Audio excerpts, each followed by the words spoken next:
Hey everybody, it's the Trout, and I hope you're having a great day, and welcome to the Trout Show.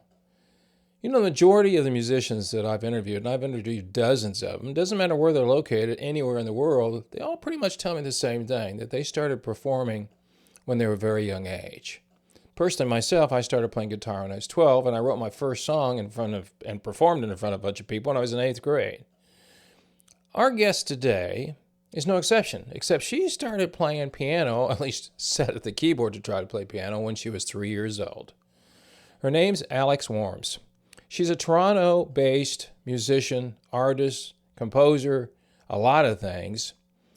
But she sat down and talked to me about her career. And Alex is one of those people that just has been doing a lot of different things, but there's a lot of interesting things about her. First off, she went to the university to become a science major, and that's what she has her degree in, with a minor in music. But also while she was in school, she got concussions that messed up her life for a long time, and she couldn't really do anything with music. But along the way, somebody and some people touched her, and she said, you know what I want to do? I want to do music the rest of my life. And she's parlayed her career at a young age in her 20s to being very successful. She's written music for CBC, which is a Canadian broadcasting company, other projects. She's now working as a musical consultant on a TV show. And she has her own music channel where you can listen to her on Spotify and all that. But she also has a band. So she's done a little bit of everything. And she has a great story to tell. So stick around for that. But before we get to Alex, remember, if you like this channel, give me a thumbs up, subscribe. It is very much appreciated. So up next, Alex Whorms, a classic trained musician, brings a little class to the show, if you know what I mean, up next to tell her story on The Trout Show. That's next.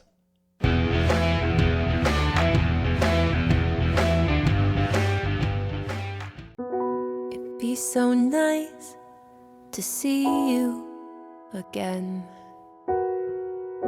Don't know if I ever will. And I'm so tired of wishing and waiting for you to come back home, for you to come back home.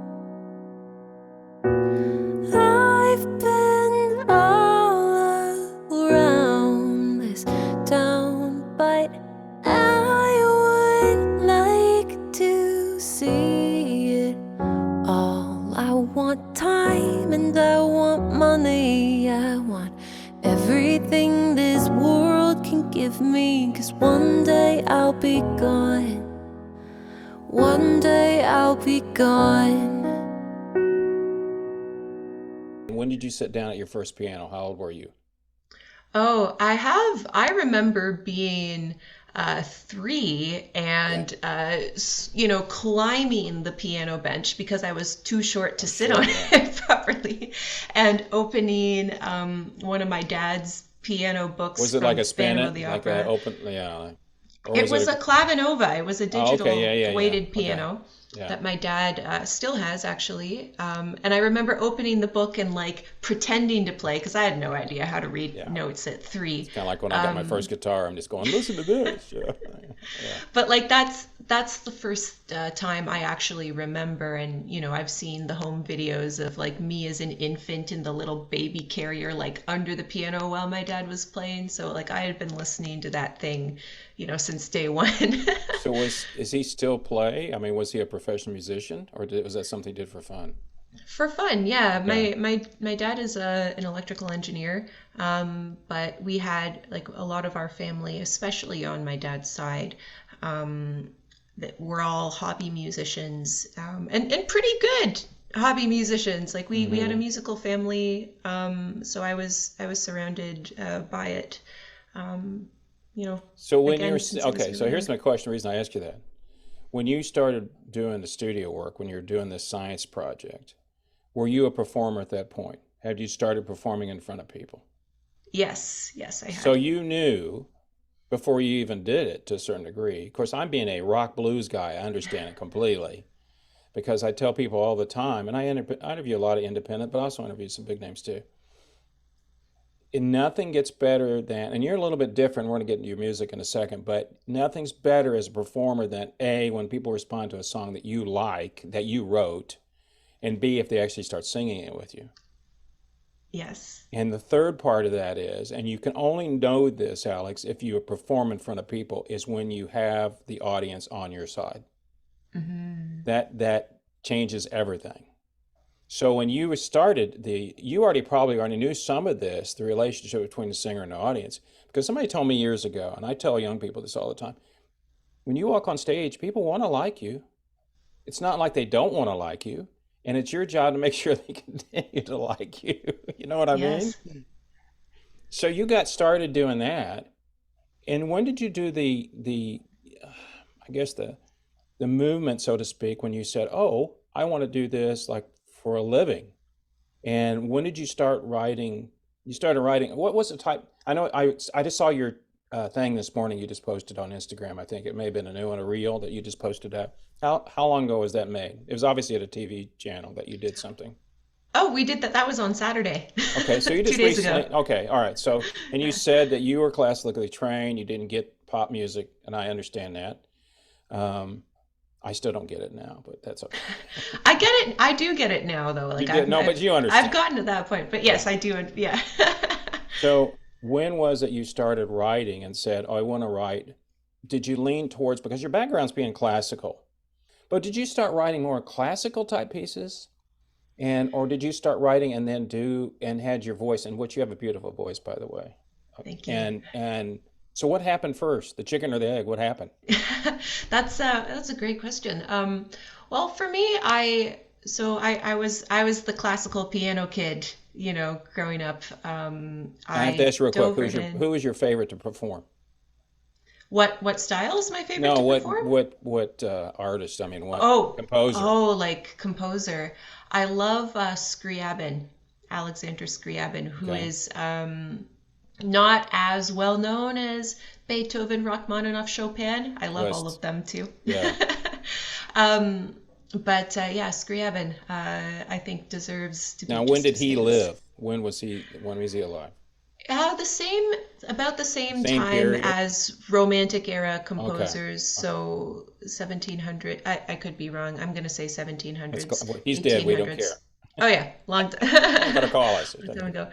Um, So anyway, go ahead. I'm sorry. I just wanted to know. so yeah, my when did I start making things up? Well, so it's funny. So the TV show, you saw the reel of that we shot on Saturday. For that, I had to go into the archives and find, videos of me growing up and playing, because it's they're doing this episode kind of about, my upbringing and my Okay. turning into a full-time musician. And there's me again around 3 years old, having climbed up on my dad's piano bench, and I'm just, banging at the keys and Yeah. singing about, my toys and things. And my dad's behind the video camera, and I'm singing. It's really, really cute. Singing about, playing outside and reading books. And then I turn to my dad and I go, "Okay, your turn." And then my dad's saying something random about like shoveling the snow outside. And then he goes, "Your That's cute. turn." And then I started singing again. So I think my dad, was kind of got me started with that, from when I was really young, just that creativity. But so studying classical, and then I didn't sing for a while. I think I, maybe got to 7 or 8, and then I was too shy to sing, Right. but I played. Um, and I do remember, making up little classical inspired melodies on the piano. But when I really, really started getting interested in writing songs and not just learning the compositions of the classical composers that I loved, um, it was around age 12, because at Hmm. that time I kind of stumbled into musical theater, and then I wanted to sing because I thought musicals and Broadway music was awesome. So I was in an environment where we were singing this really emotional music, because of course, music in stage productions exists to drive the plot forward and to express kind of what a character is Yes. feeling or working on. Over And always it's over the top. A lot over the top. right, Yes. and it's always about like the character is usually not the same from the beginning of a song to the end. Like usually there's some kind of Gotcha. realization or transformation. Right. And that kind of stuff, when you're 12, 13, you're trying to form an identity, and like, so it was kind of like me writing music kind of turned into my own like personal stage musical, because I would be thinking about things and trying to figure out, how I felt about whatever things were going on in my day-to-day life. And I started just coming home from school, getting off the bus and like writing a song about something that had happened that day. And it happened pretty organically, because that I was around musical theater and I was around the piano. And I eventually stopped journaling and just started songwriting. And that was 12, 13. And I just did it for myself. I think the older I got, I think I was maybe, I started playing and singing cover songs on stage maybe around 15. Now, when you say cover songs, what cover songs were you doing? I think the first time I ever performed on piano and voice at the same time, it was a cover of Out Here on My Own from Fame. It was Okay. Erlene Cara. I was But going then to it say it had to was be from a musical it or was something. from a Yeah, musical. yeah. And then it was Sarah Bareilles, and then it was Carole King, and I Oh, started discovering, so many other, discovering Regina Spektor was a huge moment in my life, because I always liked eccentric music too. When I talk about Scriabin, like I didn't like Haydn, I didn't like Mozart. I liked mhm. music that was like I loved Bartok as well. So music that was a Different. little bit asymmetrical, and so Regina Spektor, I don't know if you're familiar with her music, but especially her early work the genre is anti-folk. So it's a little bit, it's pretty strange, if you've never, Anti-folk. That's but it's interesting. fantastic. And she was doing all this cool acrobatic stuff with her voice, and I couldn't stop listening once I discovered her. So and just kind of for me realizing like what piano vocal music Hmm. could be, Hmm. you know. So it was, I would cover all of these artists that I really liked, and eventually, I think I was about 16 when I had the courage to play and sing something that I had written. It was like a talent show or something, and Yeah.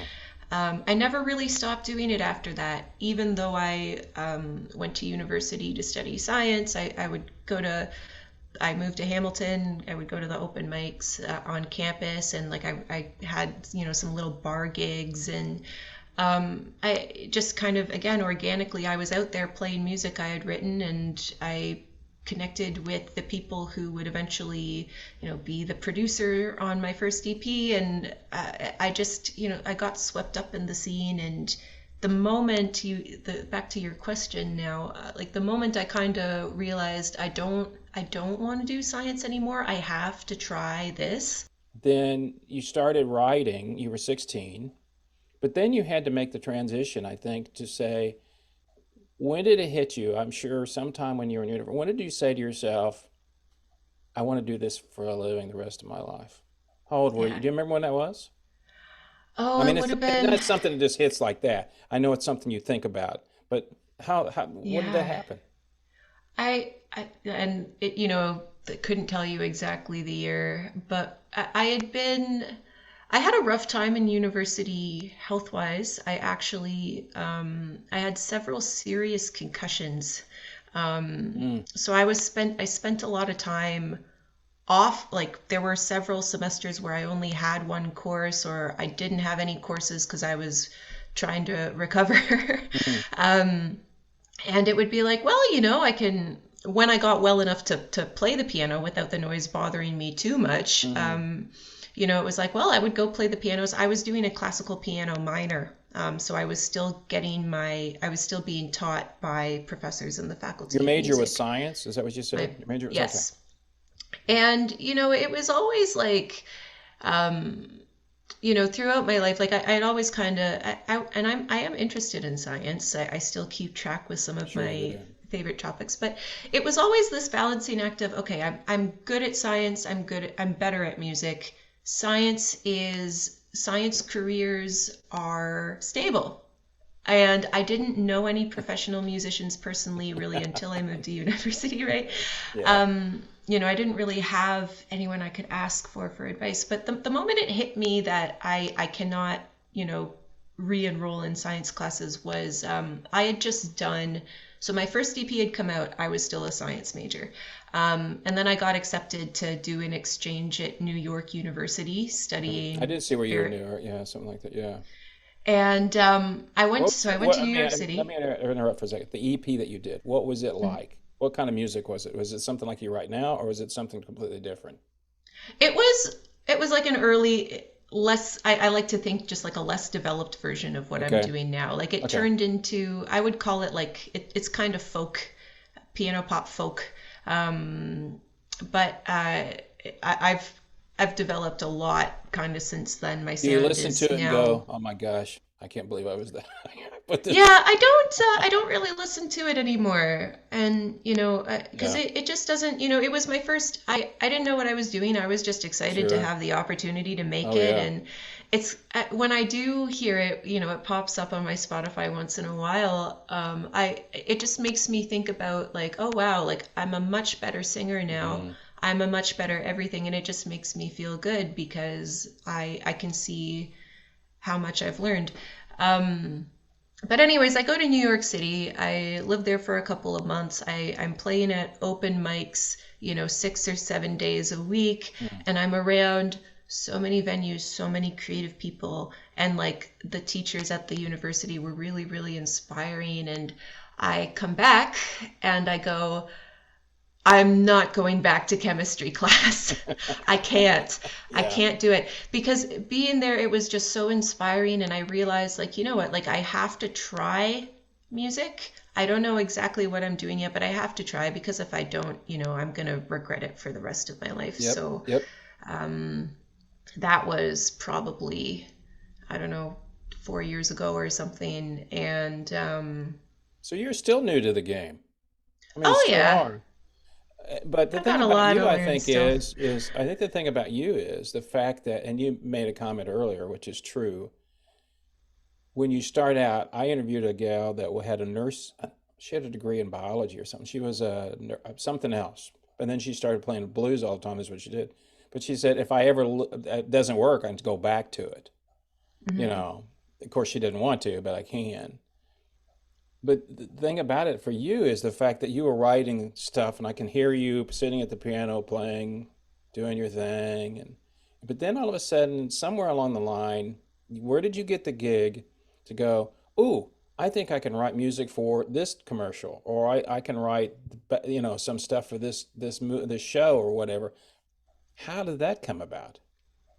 It was during it was in 2020 when we had the first COVID lockdown here in Ontario, and um, I had always I had been working as a professional musician and drawing on what I had learned in university and learning on the job quite a bit. And one thing that I always wished I had was a degree, like a major in music. I wish I had had Mm-hmm. that experience. And in COVID, I was able to apply to do an online graduate program in music composition. So I was at Humber College in Toronto online studying there. So I did get some of that music post-secondary Mm-hmm. education I wanted. Um, and I was interested in film scoring. It was something I'd always been interested in, Oh, but wow. never had the time to kind of investigate. And so it was part of my major projects in that program were in film scoring while I was at Humber. And I just met all the film students at the university that I could, and I just asked. I was just like, "Hey, I'm a composer. Like, if you're making a Oh, yeah. movie, like, here I am. I Yeah. can do the score." And Yep. I started doing as many student films as I could, and from there I just ended up with a portfolio of film music. And I actually just before we got on this call, I sent it off to another director. So my Good. network in the TV industry grew um, because of the pandemic, and film sets were back working, I think, before live music was. So Yep. I really got a couple years of doing mostly film industry work while all that was going down. So the show that you are working on has, I think it's already finished. The one that's like Schitt's Creek or whatever it is, Oh, the Girl women. Logic. Has that been, Yes. is that released yet, or is that just a Canadian project, or what is that? Is it finished now, or is it in series, or what's the story on the one that you've been working on or have worked on? It's in pre-production. So what you Okay. were, and we've actually been, again, I've been emailing them today too. So what Girl Logic is, we got, we're hoping it'll like I've had, I've done some work for CBC, which is the Canadian, right? Yeah, I which know that. produces Schitt's Creek and Kim's Convenience, and we're hoping our show is going to get there. Picked up, Um, get picked up. It's not picked up yet.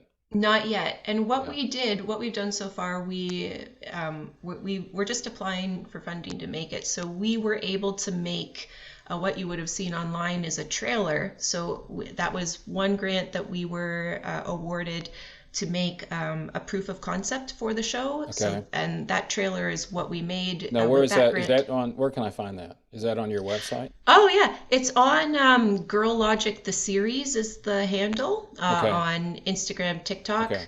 I'll look for it. um, and I believe the website is. Let me just double check what the Sure. website is. Girllogictheseries.com, Okay. and we are currently like this week applying for grants and funding so that we can make the entire show. So What's the it's in premise? development. What's the premise? It's a rock band of four women in their early 20s, and they're trying to get their career off the ground and escape their small town Ontario lives. Now, are you writing the background music, or you're writing I assume they're rock music, so you're not Yes. really a rock songwriter, or are you helping write that? What's your stuff that So you're doing for the show? my title is creative consultant, and that for the trailer we made and for the series going forward, I'm overseeing all musical aspects of the show. So that Cool. includes, looking through the story and making sure everything they've written is something that would actually happen in Yeah, an you're a indie music musician, you scene, would know, yeah. right? But So the there's ladies that star in it, are they real musicians, or they pretend? The actors we had in the trailer, some of them played a little bit, and that was actually something that we've been discussing. Is what I think what I've suggested that we do is everyone gets some lessons on their instrument. We didn't want to limit the Oh, casting please. Oh, to please do that. right? Well, it's important. And, part of me being on set for every shoot that we've done is running back and forth, fixing people's fingers, right, on the instrument and making sure everything looks right. Um, but it's been really fun for me because, I know, the basics of all these instruments, although, I would never play drums or Yeah, bass on a real recording yet, but I you know understand enough, it. right? And so it's been fun. So it's been script editing, but it's now also going to be songwriting, facilitating production and recording of songs in the show. Yeah, because you're going to So they have to have something that you can sing. exactly. We're waiting for our funding, right? And we've tossed around ideas like, okay, are we going to do doubles? Are we going to do, but exactly, because this is a show, we still have to figure this out. And most likely it will be teaching the actors how to play whatever they have to play well enough for it to, like, they'll have to be able to play it because this show, the demographic, the people, I mean, it'll appeal to non-musicians as well for sure, but one of the reasons I love this show in particular out of everything I've worked on, it's my life, right? Like I mean, I'm not a rock musician, but But you're still a musician. I'm a woman in my 20s in this, male-dominated, Yes. seriously challenging Yeah. industry. And, this show is going to appeal to other musicians because they're going to see themselves in it. And yeah, so knowing that the audience is going to be musicians, that's something we really have to do, right? And I'm really looking forward to it. I'm very excited to be able to work on this. Well, the other reason I wanted to interview is exactly what you just got through saying. It's male dominated. And I am trying to find, if I see a bass player In fact, we're having a big show here in Dallas in May. It's called the Dallas International Guitar Festival. And there must be 30 performers playing. Now, there's a couple of women. There's one I found, and she's a phenomenal guitar player. Now, this is all, I always call it making spaghetti where you're playing a lot of notes. But she's phenomenally good. And I'm always looking for people. That's why I wanted to reach out to you, is because I'm always looking for more women, especially if women are playing a bass guitar or even playing lead guitar. It's always funny when you think about it, when you see a woman taking a Strat and then putting her wah-wah pedal with a double stack of Marshalls behind them, ripping that thing off, because we're so used to guys doing it. And so I really appreciate that, because what I like to see now is more women are getting involved in it. It's not the classic girl band stuff, that we've had over the decades. It's more of what you just got through saying. And it really intrigued me. The show did immediately, because I saw the picture on your website and the fact that it was Schitt's Creek, come on. But I was sitting here listening to you, and I'm going like, you've already written some stuff that's done very well. I know you've already got some awards. You're on your way. I mean, I think it's so cool that I get to talk to someone like you that has that ability. And what's happened to me is I'm lucky in one aspect, that when I find people that are kind of on their way up. I mean, the one thing I say to people all the time is, if you're in the musician club, you're in. Mm-hmm. And you just got through saying a while ago, classically trained, you don't know all this stuff, but you're in the club. Yeah. What else have you got going on? I mean, obviously your song how long did it come out? February that you released the newest? February, last day of February, yeah. So it's been okay, out. so what do you do? Okay, this is a weird part in your life right now. You have a lot of avenues you can go down, but eventually you'll have to make that decision. It'll be made for you probably, because you obviously like playing stuff, because you write some wonderful songs. And now the stuff that you record, is that done? Do you go to studio to record it, or do you do it there? Yes. Both. Generally, so I actually have 2 more EPs, and they're done, that I have to now figure out how I'm going to release. One is an EP of classical piano solos, and the other one is indie rock original music of mine. So I have not narrowed down at all. I mean, I think so. And on top of that, yeah, there's other films I'm working on. I'm really hoping for Girl Logic that we'll get our funding and we'll be able to make it this year.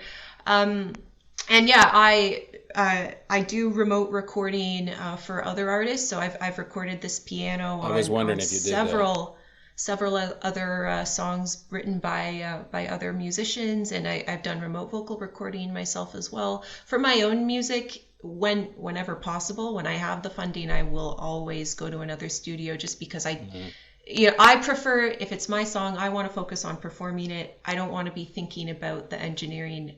It's just a lot at once, right? But yeah, in terms of what's going to happen, I don't know, because I've kind of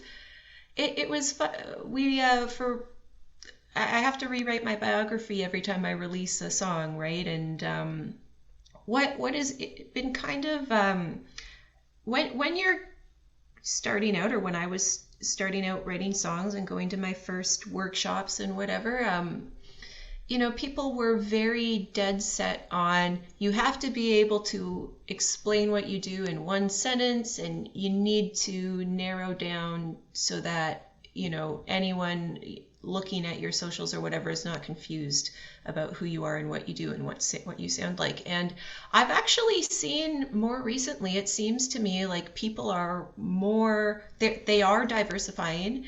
I think part of that is to do with the streaming music and the necessity of music creators to have multiple income income streams, right? Yes. But what I think people are starting to know about me and just expect from me is that I bend genres. I've been trained through my music composition education to be able to study a style of music, figure out what makes it that style, and then do that in and then make it, that's literally the training. We had assignments where we were instructed to pick the style of music we knew the least about, and then we had to study it, write it. Right. And I'm right now, I'm very cool and excited about, I'm cool with that being my thing. Like if I'm the person who likes to experiment with different styles, and when I hear something new that I like, usually, again, very organically, that's what I start writing. And I think there's still a common thread, though, even though the instrumentation from album to album might change, There's or the always a style common might thread. change. There's always a Exactly. common thread. It's still coming through the lens of me and my perspectives on things and my experiences. And I think I'm not worried about choosing a certain path. No, I think the thing that I think that you got going on for you, and I talked to another young man. He was 10 years old, already playing stuff, phenomenal. I mean, I love already. that. And I said, "Do you want to play?" A lot of people just want to play in front of 15,000 screaming fans or whatever. And he said, "I want to play a lot of different instruments, kind of like you." Okay, he's a lot younger than you. But I said, "What's great about it?" And I'm going to tell you the same thing. People want you because you have that ability. Hey, get Alex. Doesn't she play this? Oh yeah, bring her in. And you get a style. I mean, it's like we were talking about Beethoven and Liszt, Haydn. We all listen to this. They all had their style. But if you're a studio musician per se, kind of, you could get a job all the time. I mean, because that's the thing. You may not be the one they remember, but it doesn't matter. Do you live in an apartment? Is that your apartment you live in? Yes. You obviously have a nice place. You'd be doing okay, and I try to tell people, well, that's what I'm saying. And I try to tell younger people, you don't have to be a rock star to make a good living at it. Just do stuff that you enjoy. I think what you're doing is really cool. Now, do you enjoy, this is completely off track a little bit. You did perform. Would you still enjoy getting in front of people? And two questions, one to do with the show, but one with yourself. If you could wave a wand, would you put a band together and do a big gig? I mean, if you could get 10,000 people there, was that something you'd enjoy doing? Absolutely. And, it's thinking about all of the different things I like to do. If it was between scoring a movie I really wanted to score and going on a big concert tour with my band, I would go with my band. Absolutely. And I think that's the beauty of, and I do play with a band and they're fantastic. And I think if I was going to choose one favorite part of all of these things, it would definitely be that. But yeah, the beauty of having so many, different skills, is that I do have choices all the time. It's, am I gonna do this or this? They both need to be done this month. I can't do both. It's having the choice to take on the projects that are most meaningful to me, whether it's one of my own projects or something I'm working on, with somebody else. And I'm really excited at, all the different things, I'll get to work on. And that variety is one of the things I love about this career. Thank you so Thanks. much. Yeah, take care. Bye-bye. Bye.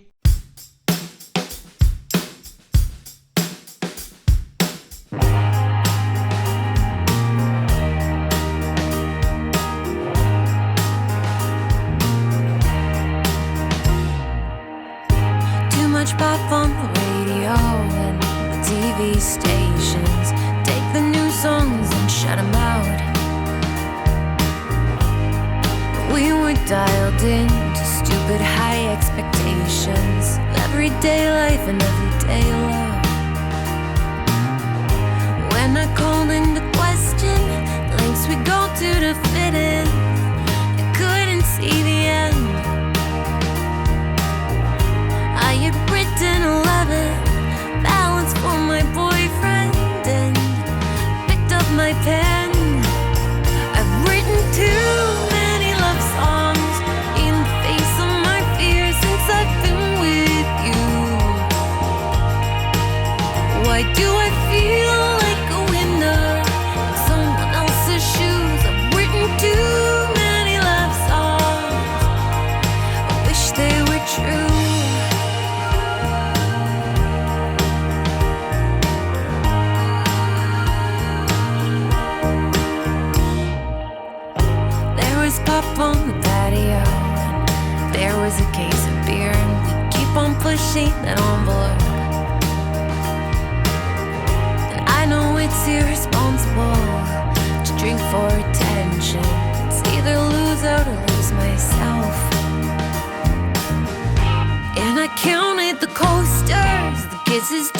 color, feeling angry and confused. How I want not to want to. I hate the mainstream media. I realize that I've been used, and I've written too many love songs in the face of my fears since I've been with you. Why do I feel like a winner in someone else's shoes? I've written too many love songs. I wish they